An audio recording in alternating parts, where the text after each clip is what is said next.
opportunity to recognize the partners, especially the NPA, Norwegian People's Aid, the South Sudan Anti-Corruption Commission officials who are here, our spiritual leaders who are also here, the leaders of civil society, organizations who are here, the media fraternity who are here. Good morning. Good morning. I first and foremost want to appreciate the NPA. You heard from their representative who spoke here before me. We value NPA as a people of South Sudan and also as a country. NPA has been one of those agencies who was with us in the struggle for our freedom. NCA also was here in the bushes of Southern Sudan by then. They have done tremendous work to support our people in one way or the other. And today, they have not left us. They are still supporting us in many ways, including support to the civil society, like this one. I want to thank you, the NPA family in South Sudan. You pass our leaders to your country director and those who left in the office. I know there are sister organizations in those days that were also with the NPA, like Maltesa. I don't see Maltesa nowadays. They are around. Yes. War Child also was there. They have been there concerned. They have also been there. These were some of the agencies that operated during the liberation struggle.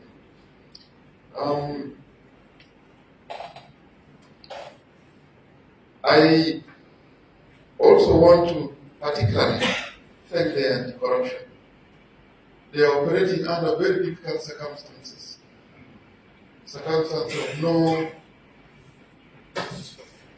resources and mega salaries. We are now struggling to increase the salaries of the civil servants, the military, and the organized forces. I think the fight is succeeding. This is one thing I want to preach to you at this point, that the fight for the increment of salaries. And the increment of salaries, by the way, is not just going to be now like what you used to hear, 100%. That means your salary times 2, which is meaningless. If you are getting 6,000 for a senior civil servant like him, how much is your salary? 21,000. 21,000. That was after the 100%. That means he was getting like 10,000 something. Then the double is, that was the meaning of 100% increment. They also brought another budget this time, increasing the salary by 400%. That one puts his salary times 4. Okay, times 4. which is around less than $100. Okay, less than $100. How much is the school fee of the child? The friend is good, and that is if the child is in primary. What about in secondary and in the university? All these increments were not factoring in all these realities. Kilo of meat, kilo of sugar, kilo of osho, flour, transport from home to the workplace. You also want to look good, maybe you buy a suit, and it's all within the $100. That's why now in the parliament we rejected the 400% increment. We went to factor in what I'm talking about, so that at least your salary, though it will not still be enough, but it should be enough to get food, get the basic necessities that you need, so that at least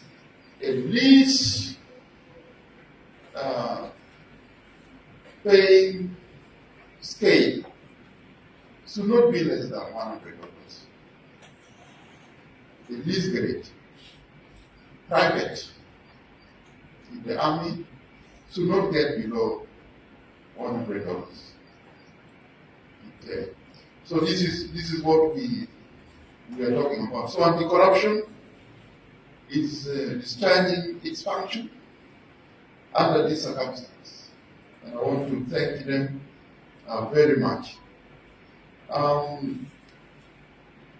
Your thing, inculcating transparency and accountability in new generation. First of all, I want to talk about new generation. Who are the members of new generation? Are you the one, or there are those ones who are to come? We are the one? Okay. Yes. Of course, in demographic studies, we are stratified according to our generation. We lived through different generations. We were there during the slave trade. Of course, through our parents and grandparents. We were there through the slave trade, through the colonial period. We also existed through our parents, great-grandparents. They lived their lives successfully according to their standards, according to what was available at their disposal. And they were able to give birth and raise their children.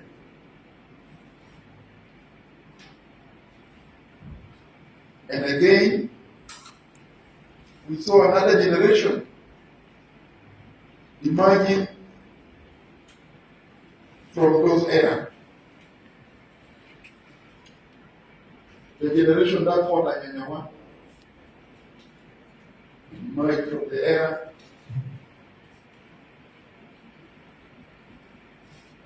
where colonialism was in Sudan. The Anglo-Egyptian dominion.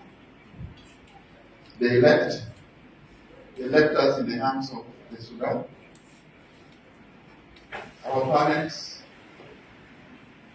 and grandparents were there.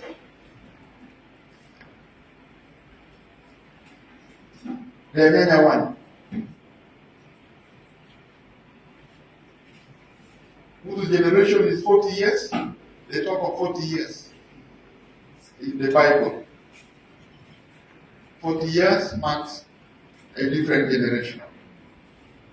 So the Nyanya one fighters left to those of Yogara, the SPLM, SPLA. In fact, those of Yogara were very young during the Nyanya one. They were students. And they learned from those leaders who were there at the time. But one distinct thing, I'm saying this for the benefit of the civil society and their mandate. One thing which was distinct of those generations, they were very conscious. They were able to learn and also very conscious. Even when they were at school, they had student societies, like of course what we see in Tamakiba. But I'm told they were abolished. Are they there? No, This one's in Tamakiba. it's not longer there. Who abolished them? Because at least most of the leaders that we have now in the government, and probably including the vice chancellor, was a member of the student union in those days. Whether you were in Khartoum University, whether you were in the University of Juba, or in Cairo, wherever, at least those active, conscious intellectuals of those days that made things to happen in the lives of South Sudanese were members of the student society. Nobody should tamper with these civil institutions, because that is where civilization grows. That is where mental faculty of our intellectuals grow.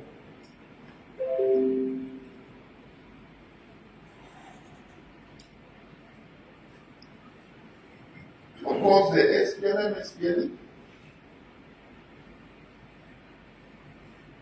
fought the longest war. And one of the claims, one of the objectives, was a fight against lack of accountability.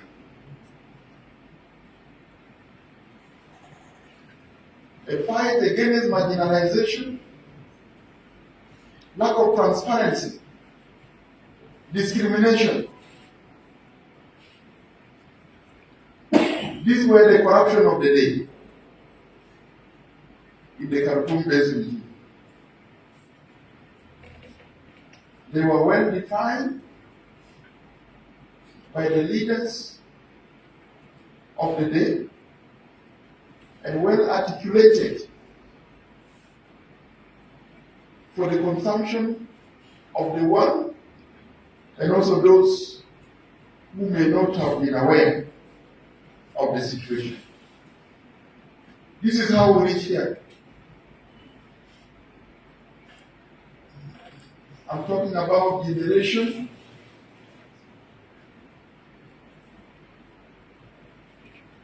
successive generation passing ideas, passing knowledge, passing programs, passing civilization from one generation to another.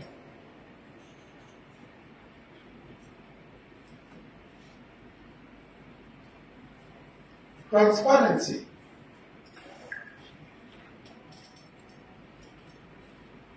and accountability. These are elements of good governance.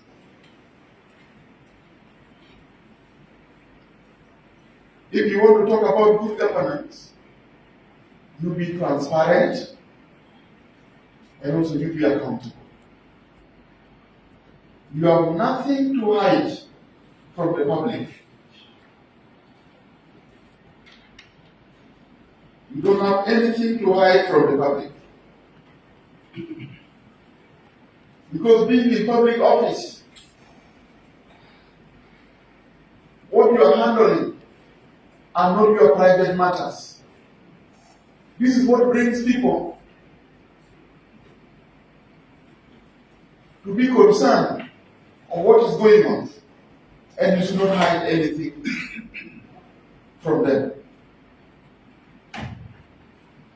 You should not hide resources and how it is being used from the people. Critical information you should not hide from the people. And if anything goes wrong, you must be responsible for it.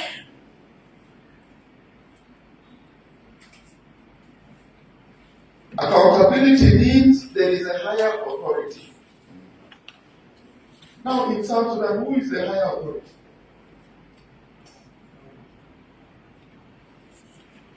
Somebody says the government is the higher authority. But I say no. The government cannot be the higher authority. And anywhere in the world, the government is not higher authority. The higher authority anywhere in the world is the people. If you want to confirm that, go and open the first page of our Constitution. It says, we the people. It did not say we the government. The Constitution says, we the people. And they started recalling in the preamble the historical features of our association. Recalling also the principles that must bind us together.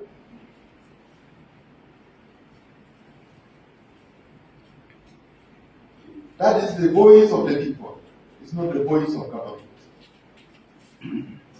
They agreed to live together as one nation. And then they agreed to form the government. To form the government. For a specific purpose: security, welfare, law and order, human rights protection, production and prosperity, and many more. That is the function of government. And they give all resources required by the government to run. Just like NPA needs resources to run. And now they have neglected in this motion part of the resources. The people want to see the hospitals, want to see the schools, want to see roads and bridges, want to see the airport, want to see the defense, want to see law and order prevailing, food production, power generation, human rights of the citizens, want to see vibrant market where you can be a businessman or a buyer. People want to see all these organized by the government. That's where transparency and accountability will then come. That is the meaning of transparency and accountability. That the government uses the resources in public trust. The public gave them to use. If they use wrongly, they must account. Either as individual who did it in that particular office, or as the entire government voted out of power. Nobody owns the people. People who agreed in the constitution that we the people, nobody owns them. They can bring one among them to rule at any level, whether at the national level, at the state level, at the county level, at the Payam level. And if the person doesn't fulfill their needs, their aspiration, they can peacefully get him or her out and put the next person. That's how government account. And that is, of course, during elections. Another part of accountability, as an individual, you have done wrong, court. You are taken to court.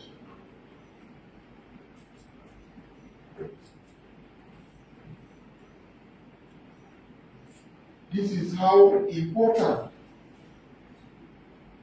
the judicial system in a given political system. Independent judiciary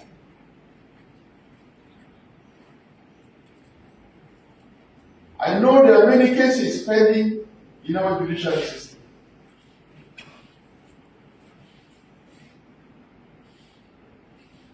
There are people who went to court as complainants and they won their case. The court awarded them the verdict.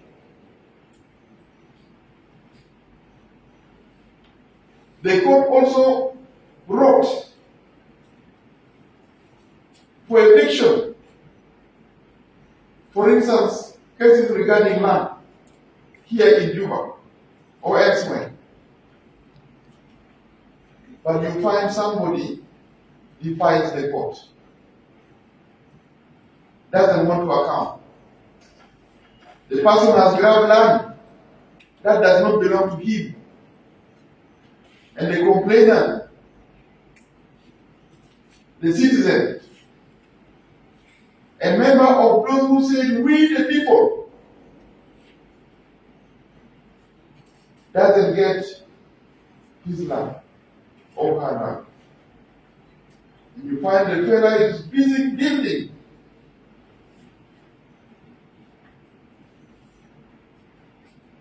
His lack of accountability.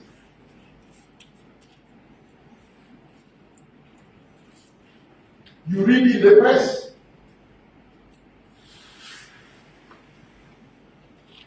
so and so is scandal. Dora Saga is scandal.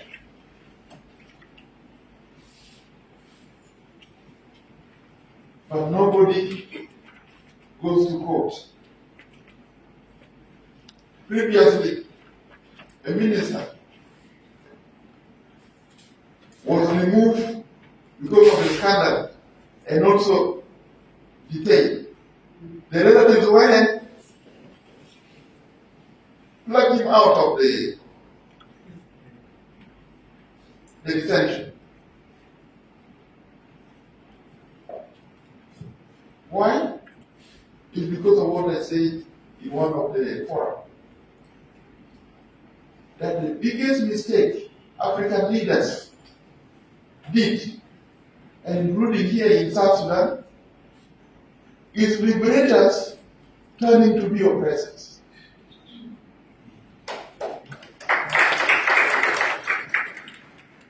This one happened almost everywhere. It's like African leaders went to the same school and training. Or they were trained by one instructor. That you go to the bush, you claim you are liberating them. And when you come, you do exactly like the one you remove.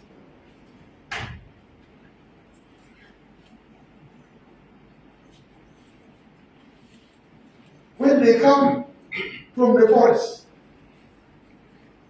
I'm a liberator, I'm a freedom fighter, I am this and that.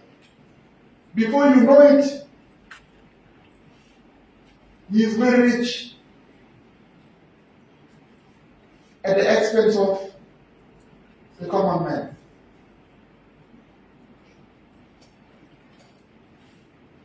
And moreover, like in our case here, in those days, during the struggle, if you had a commander like Oyet, the forces were not these kids.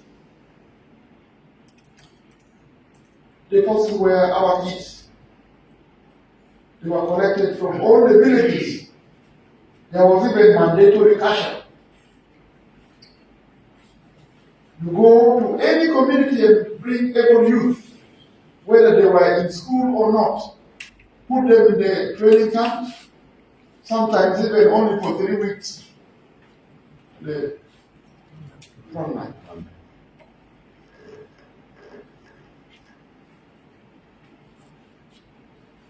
Now, between this man, who is the commander, and the one who was fighting in the front line, who is the true liberator? Is it not the one who was in the front line, and the other one who sits back in the Riasa and say, Adrubeya, from a distance, and is using somebody's son? This is to tell you these claims are baseless in the context of nationalism and patriotism. Sacrifice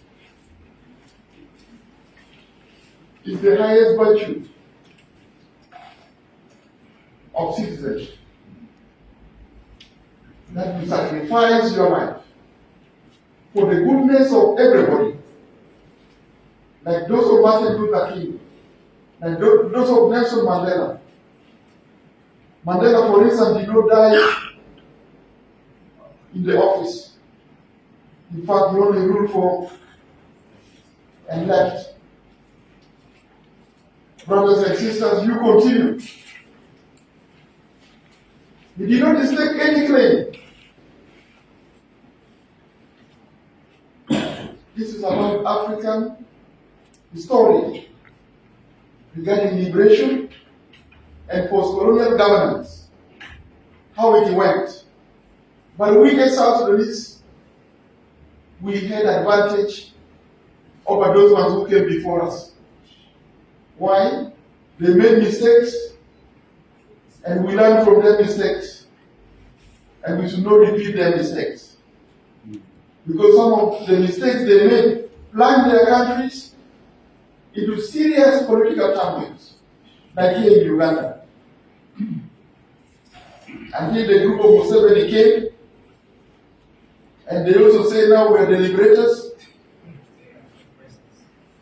The rest is their story. I don't want to speak for them.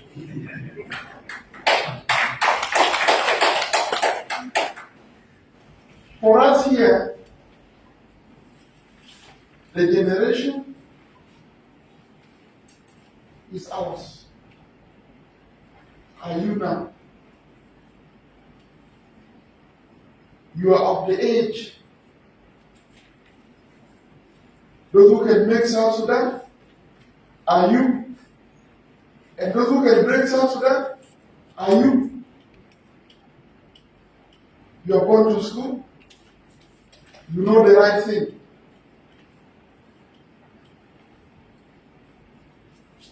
Though somebody told me that South Sudanese, they know the right thing except their rights. Because anything can happen, you live with it.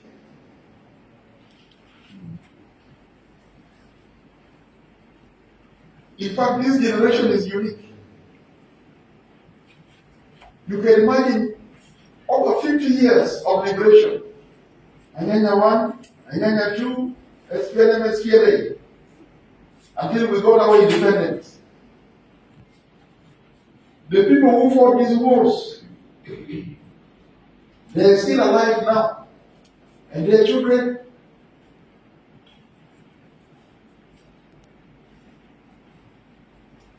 but they can allow the student unions from the University of Juba to be back.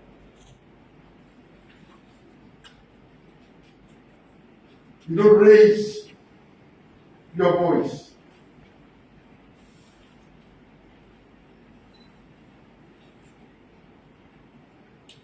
You don't defend your rights.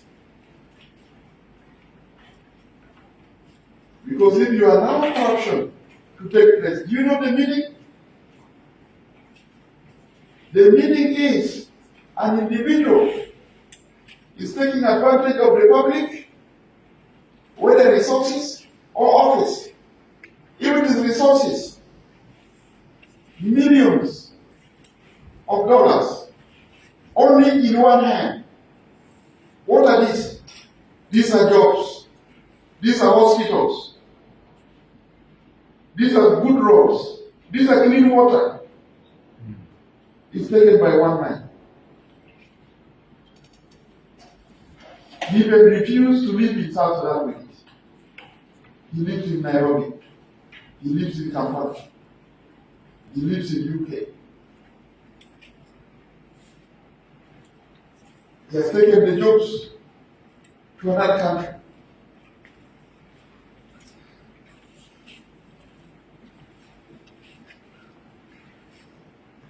Like corruption now has given birth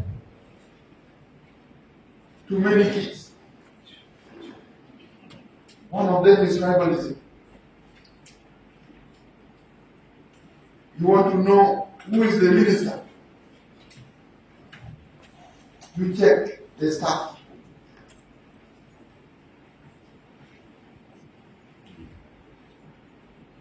If the minister is from this tribe, check the names of the staff.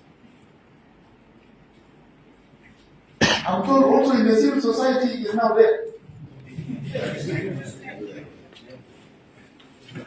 If you want to know the HR, the human resource manager, you check the staff.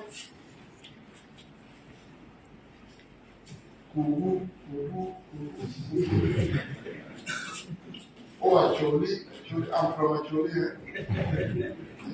Acholi. Mali. Even in the UN system, by the way, I'm talking about UN system. Some of these agencies, we check them properly. They are not immune from this. The UN agencies here in town, we check. What would be the criteria that would result into only one tribe dominating an organization? You heard in Mabad, people fighting. Though I don't encourage them to develop xenophobic sentiment.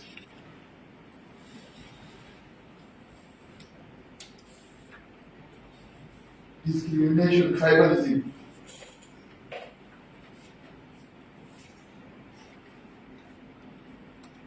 These are corrupt practices. They are both in private sector and public sector. That's why those who were arguing with us during the negotiation, we need technocratic government. Where will we get these people from? Who will really run the country as technocrats? Who are not tribalists, Now in the UN system, you also have the effect. In the civil society, the effect. Including the church. I'm very sorry. I've said it. You have said it. Yes. Including the church.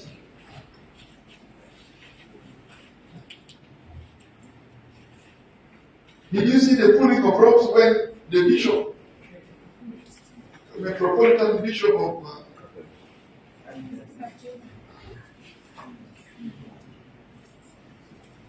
people pull ropes